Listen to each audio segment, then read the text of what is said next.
पंतप्रधान नरेंद्र मोदी युक्रेनमध्ये दाखल झाले। 1991 मध्ये सोव्हिएत युनियन पासून स्वातंत्र्य झाल्यानंतर भारतीय पंतप्रधानांनी युक्रेनला दिलेली ही पहिलीच भेट आहे।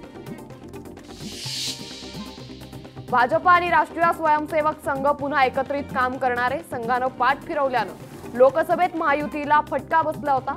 मात्र विधानसभेत संघ भाजपच्या खांद्याला खांदा लावून काम करणार आहे। सोलापुरातील शाळांमध्ये शालेय शिक्षण विभागाकडून सीसीटीव्ही कॅमेरे बसवण्याचं काम सुरू आहे। जिल्ह्यातील सर्व शाळांमध्ये युद्ध पातळीवर सीसीटीव्ही कॅमेरे बसवण्याचे आदेश देण्यात आले। केंद्रीय मंत्री पियुष गोयल यांनी बोरिवली राष्ट्रीय उद्यानाला भेट दिली आहे। उद्यानाच्या विकासाबाबत वन अधिकाऱ्यांची टॉय ट्रेन पुन्हा सुरू करण्याबाबत चर्चा झाल्याची माहिती आहे। तसंच उद्यान परिसरात तलाव बांधण्याबाबत देखील चर्चा झाली आहे।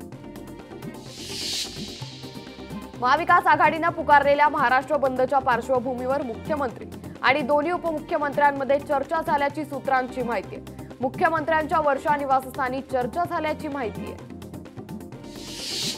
भाजपचे माजी ग्रामीण जिल्हाध्यक्ष समरजित सिंह घाटगे यांनी आज राष्ट्रवादी शरदचंद्र पवार पक्ष प्रवेशाची भूमिका ठरवण्याची शक्यता आहे। घाटगे यांनी कोल्हापूरच्या कागलमध्ये कार्यकर्त्यांचा मेळावा आयोजित केलाय।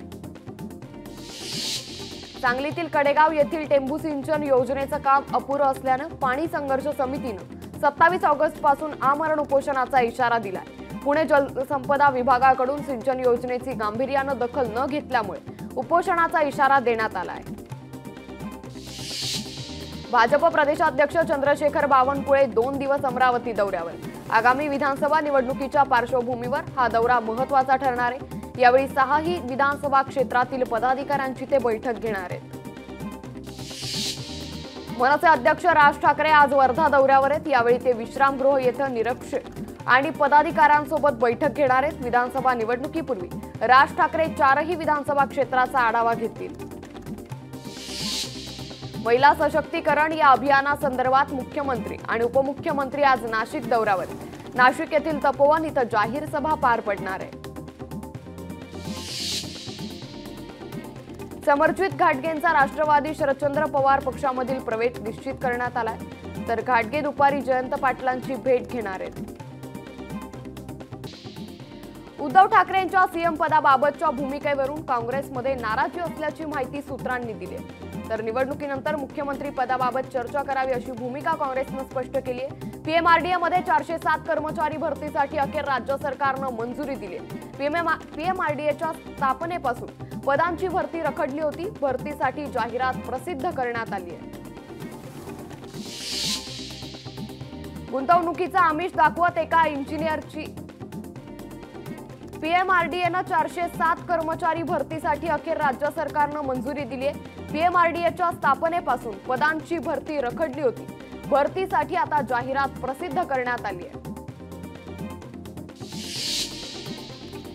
गुंतवणुकीचा आमिष दाखवत एका इंजिनियरची 1,25,00,000 रुपयांसाठी फसवणूक करण्यात आली आहे। तर शेअर बाजारात गुंतवणुकीचा आमिष दाखवत सायबर चोरट्यांकडून लूट करण्यात आली आहे। पुणे सायबर पोलीस ठाण्यात अज्ञात आरोपी विरोधात गुन्हा दाखल करण्यात आलाय। संजय गांधी राष्ट्रीय उद्यानातील झोपड्यांचं पुनर्वसन करण्याचे आदेश मुंबई उच्च न्यायालयानं राज्य सरकारला दिलेत। झोपडपट्ट्यांमुळे वन अधिकाऱ्यांना उद्यानाचं व्यवस्थापन करण्यात अडचणी येत असल्यानं हे आदेश देण्यात आले।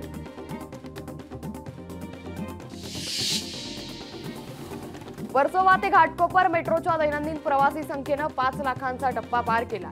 मागील 10 वर्षात एकूण प्रवाशांची संख्या 100 कोटींच्या घरात पोहोचली आहे। वैद्यकीय अभ्यासक्रमाच्या प्रवेशासाठी राज्यात 43,000हून अधिक विद्यार्थ्यांची नोंद झाली आहे। नीट परीक्षेत राज्यातून तब्बल 1,40,000 विद्यार्थी पात्र ठरलेत। पुणे विद्यापीठातर्फे घेण्यात येणारी पीएचडी प्रवेश परीक्षा 31 ऑगस्ट रोजी होणार आहे। 24 ऑगस्टला होणारी परीक्षा महाराष्ट्र बंदच्या पार्श्वभूमीवर पुढे ढकलण्यात आली। आता ही परीक्षा 31 ऑगस्ट रोजी होणार आहे।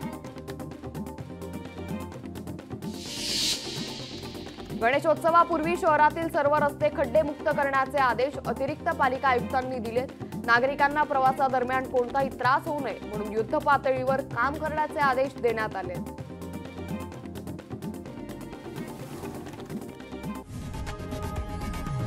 लोकशाही मराठी ऐका, पहा, जागरूक रहा.